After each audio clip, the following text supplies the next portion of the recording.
Halo semuanya, kembali lagi bersama kita di Potel Podcast Tell You. Kali ini kita akan membahas topik yang sangat hangat ya, bersama aku Tian dan aku Kepael. Nah, langsung saja kita, gak usah berlama-lama lagi, kita undang narasumber kita.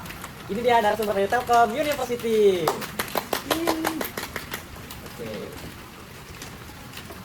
Izin. Oke, langsung aja El nih, perkenalan teman-teman kita. Narasumbernya di sini ada 3. Yang pertama itu ada Siapa nih? Arka. Halo Arka. Nah, yang kedua nih yang sebelah kanan kita itu ada Iam. Halo guys. Halo. Dan yang paling terakhir itu ada Radit. Halo guys. Oke. Nah, langsung aja kita masuk ya ke podcast kita kali ini. Sebelum kita masuk, menurut kalian bertiga nih, sebenarnya mapan itu apa sih? Siapa dulu nih ngejawab nih? Siapa dulu nih? Arka dulu. Kalau menurut saya ini mapan itu kita tuh harus sukses dulu sebelum kita menikah. Kenapa kita harus sukses dulu? Karena kalau kita ini nafkahin istri kita kan harus punya duit nih. Jadi kita mungkin sukses terlebih dahulu sebelum kita menikah. Oke. Ada yang bisa nambahin? Ada yang namanya nggak nih? Iya nih. Kalau menurut gue ya, Selain kesuksesan mapan itu nggak cuma apa, finansial doang loh. Nah. Jadi selain finansial, jadi cowok itu harus mandiri, harus tanggung jawab atas apa yang mau dia ke depannya gitu. Oke guys. Jadi Radit, Kalau menurutku mapan tuh bukan tentang harta aja guys. Menurutku mapan ada berbagai macam. Yang pertama mungkin bisa dari harta. Yang kedua itu bisa dari cara kita bertanggung jawab pada apa yang kita jalanin, termasuk dalam pernikahan. Misalnya kita udah siap belum bertanggung jawab untuk menghidupi istri kita ke depannya atau anak-anak kita nanti. Jadi gitu sih menurut aku kalau mapan ya. nih ya, ngomong-ngomong tentang mapan nih, sebenarnya topik apa sih yang kita bahas El? Nah, jadi topik yang akan kita bahas itu adalah mapan dulu atau nikah dulu. Oke, jadi judul kali ini yaitu mapan dulu atau nikah dulu. Nah, kali ini langsung aja kita udah dapat pertanyaan dari beberapa survei teman-teman kita di Telkom ya guys. Nah, langsung aja kita ke pertanyaan pertama nih. Kak, menurut kamu keuntungan mapan itu apa sih sebelum kita nikah? Yang kita harapkan sebelum itu tuh ya baik lagi tadi yang kita jelasin, dia tuh harus bisa bertanggung jawab ya dalam pernikahan ini. Karena pernikahan ini bukan sekedar nikah doang. Dia tuh bertanggung jawab atas istri dan anak-anak kita. Itu menurut saya. Nah, dari penjelasan si Arka tadi bisa kita ambil ya guys, bahwasanya kalau keuntungan kita mapan dulu sebelum nikah tuh selain yang disebut si Arka tadi juga bisa kayak ngurangin stres gitu kan waktu kalau kita melakukan pernikahan. Terus kita juga bisa ngambil keputusan yang rasional nih, nggak belak-belakan kan waktu ngambil keputusan. Iya. Nah, kalau dari Arka sendiri apa sih mapan tuh? Nah, kalau dari aku sendiri, mapan itu mungkin mapan sebelum nikah itu bisa menjadi nilai plus karena yang pertama cowoknya ini udah punya aset-aset yang dimana bisa menghidupi keluarganya seperti itu. ya contoh asetnya apa? Contoh asetnya apa? Asetnya mungkin jadi kalau cowoknya ini sudah punya rumah sendiri, punya kendaraan pribadi, jadi kan lebih mudah untuk menghidupi keluarganya nanti dibanding dengan membuat keluarga dulu baru menyicil aset-aset yang keluarganya. Selain dari kendaraan, ada lagi nggak aset yang perlu kita punya sebelum nikah gitu? Nih aku jawab ya, Kak. Kalau menurut aku kan tadi dia bilang tentang aset ya. Tapi menurutku nggak cuma aset yang harus kita penuhin. Ini kan yang kita perlu penuhin itu kayak sandang, pangan, papannya ya, Kak. Kalau ketiga itu kita penuhin otomatis kayak ya udah enak banget gak sih kita mau menjalani pernikahan ke depannya gitu. Jadi nggak cuma aset yang kita penuhin, cuman kayak sandang juga kita penuhin, pangan kita penuhin. Jadi buat masa depan kita udah terjamin gitu. Terus selain ketiga ini, ya menurut kau apa? Mental dan emosi itu juga berpengaruh nggak? Itu wajib banget. Apalagi kalau kita harus memahami cewek kan. Ya. Kalau kita nggak bisa memahami cewek gimana nanti ke depannya? Kalau kita semua punya duit terus sudah punya emotional intelligence, gimana kita mau bertahan di kehidupan pernikahan aja? Apalagi cewek Gen Z sekarang. Nah iya tuh ribet banget. Tapi apa? Banyak sih cewek sekarang tuh ngikutin standar-standar kayak di sosmed kayak TikTok. Nah iya sadar TikTok itu. Iya lagi standar TikTok kan. Tapi pas aku lihat dari sosmed lain atau orang-orang bilang ke perempuannya, cewek itu tidak hanya pandang fisik atau apa juga, tapi cewek juga memandang apakah cowok itu bisa bertanggung jawab ke keluarganya atau enggak. Kayak kasus apa sih? Kasus yang sekarangnya juli-juli itu tahu nggak sih kalian? Ya, tahu. Tuh suaminya kan udah apa? Udah kaya tuh, pembuat ganteng juga. Tapi nggak tahu kenapa si Juli ini masih suka selingkuh kan? Nah itu menurut kalian apa sih faktor utamanya? Kalau aku denger ya, katanya si Jula itu dia pendapatnya lebih banyak daripada cowoknya. Cuman kan tetap aja ya. Harusnya kan nggak gitu. Jadi merasa kayak dia berkuasa gitu ya. Iya, Jadi dia seenaknya masih jadi siapa? Tuh, dia dengerin. Ini Dit. menurutmu nih kan, kalau kita banyak statement yang ngomong kalau rezeki itu bakal ngalir setelah kita nikah, itu kok setuju nggak sama statement itu? Dit?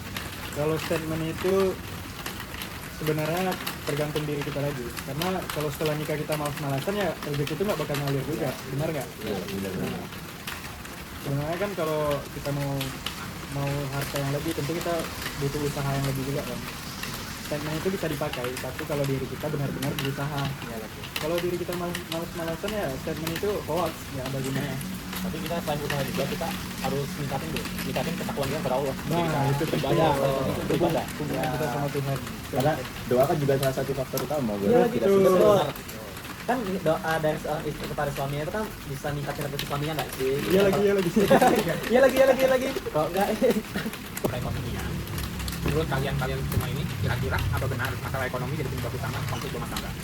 Tuh, balik lagi kita ada studi kasusnya yang Kian bilang tadi, ya, yang tentang Jules sama suaminya kan. Ya. Karena tadi bilangnya kan pendapatan dia itu lebih tinggi daripada suaminya.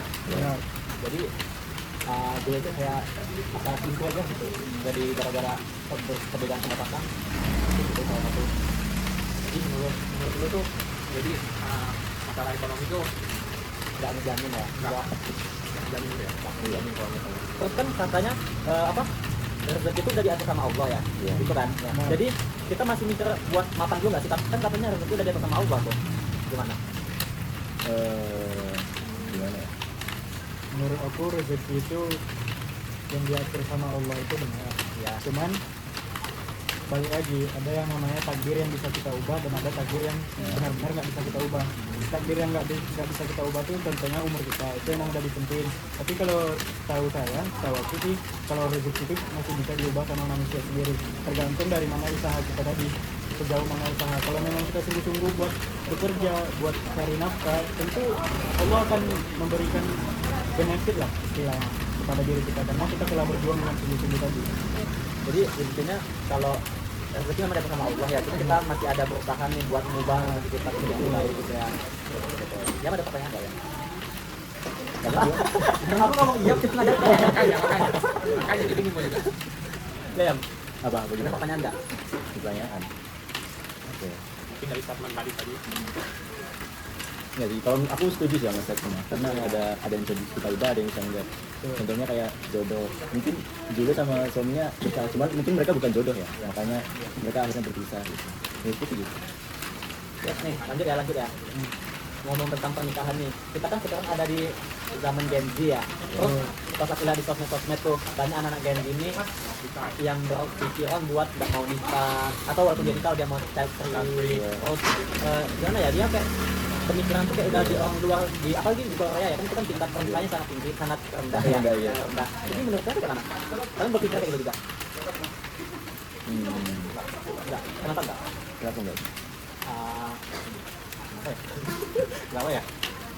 Jadi menurutmu itu kamu setuju nggak sama apa sih statement yang banyak anak-anak Gen Z itu yang nggak mau nikah karena dia takut nikah, takut karena nanti dapat suami yang kurang mapan? Kamu setuju nggak? Tapi nikah tuh wajib nggak sih? Sebenarnya tuh wajib ya. Wajib. Kalau menurut aku ya, bukan, tapi aku pernah baca tuh, kalau sesuai syariat Islamnya nikah tuh ada 5 bagian. Yang pertama itu wajib kalau seorang orang yang mau nikah tuh dia udah mampu lahir dan batin, financialnya udah oke, terus dirinya juga udah oke mau nikah gitu, sama dia tidak terjerumus ke perzinaan gitu, jadi dia wajib menikah. Terus yang kedua itu ada sunnah. Nah, orang ini bisa dikatakan sunnah untuk menikah kalau dia tuh udah mampu buat nikah, tapi belum ada niatan buat nikah. Terus dia juga tidak khawatir kalau dia tuh bakal zina gitu loh, paham kan? Jadi dia tuh kayaknya nggak bakal zina deh. Terus aku udah mapan, tapi nggak ada niatan buat nikah, itu dia zina nikah. Itu nafsunya bisa Ya, namanya bisa ditahan. Betul. Kalau tadi kan dia nggak ditahan aja namanya, dia wajib nikah. Terus yang ketiga itu ada mubah. Jadi boleh dan juga nggak boleh gitu. Ada 2 kemungkinan. Dia ini masuk ke golongan mubah karena kalau dia tidak ada dorongan buat nikah, tapi dia juga nggak ada dorongan buat maksiat tadi, sama kayak zina. Nah, jadi dia tuh mau nikah mau enggak, ya dia nggak buat apa-apa gitu loh. Jadi dia bisa masuk ke golongan mubah. Nah, itu tadi mubah kan. Terus yang keempat itu ada yang namanya makruh. Jadi kalau dalam agama Islam kan makruh tuh kalau dilakukan dapat pahala, kalau enggak dapat dosa kan. Nah ini juga masuk ke dalam pernikahan. Dia tuh bisa masuk ke dalam makruh kalau dia tuh belum mampu buat nafkahin istrinya tuh, dia belum ada finansial yang kuat nih buat apa sih? Dia buat bangun rumah tangga kan. Tapi dia khawatir kalau dia nggak bakal dapat pasangan. Dia khawatir nih, aku takut jadi bujang tua nih, gitu kan. Iya. Pernah nggak sih kalian lihat bujang tua kan? Iya. Dia takut, cuman dia belum mampu nih. Dia makruh buat nikah.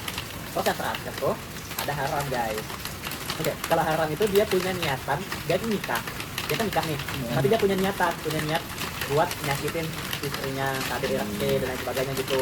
Terus nggak bisa menunaikan kewajiban dia sebagai seorang suami, kayak nggak nafkahin. Dia cuma mau enaknya doang gitu, kayak apa? Apa sih itu? Ya ada deh, ada lah pokoknya gitu.